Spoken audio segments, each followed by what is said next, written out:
পয়লা বৈশাখের শুভেচ্ছা গান প্রকাশ মমতা বন্দ্যোপাধ্যায়। এসআইআর এর নাম বাদে ফের সরব বিজেপিকে তোপ তৃণমূল নেত্রীর।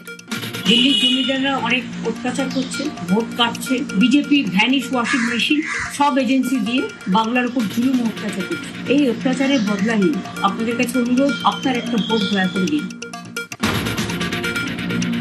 ভোটের বঙ্গে নববর্ষ, বাঙালি আবেগকে কাজে লাগিয়ে মন জয়ের চেষ্টা বিজেপির। বহিরাগত তকমা ঘোচাতে কৌশলে বাংলায় শুভেচ্ছা বার্তা মোদীর।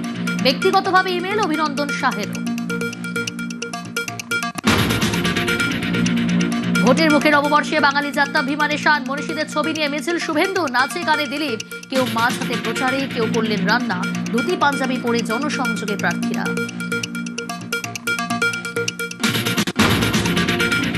ফের শাহী হুঁশিয়ারি, ফালাকাটা সভা থেকে তৃণমূলকে কড়া আক্রমণ। দক্ষিণ 24 পরগনার বিষ্ণুপুরে পাল্টা হুঙ্কার অভিষেকের।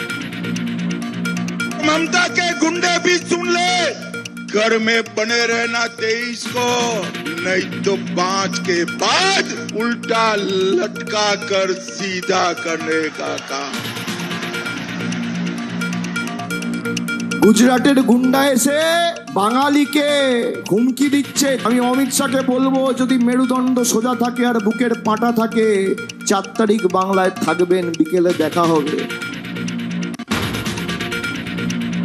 এক ব্যক্তির 4 এপিক নম্বর। আসানসোলে ভোটার তালিকায় রবি চৌধুরীর নাম 4 বার, ছবি ঠিকানাও এক। তার বাবার নামেও 2টি এপিক থাকার অভিযোগ তুঙ্গে চর্চা।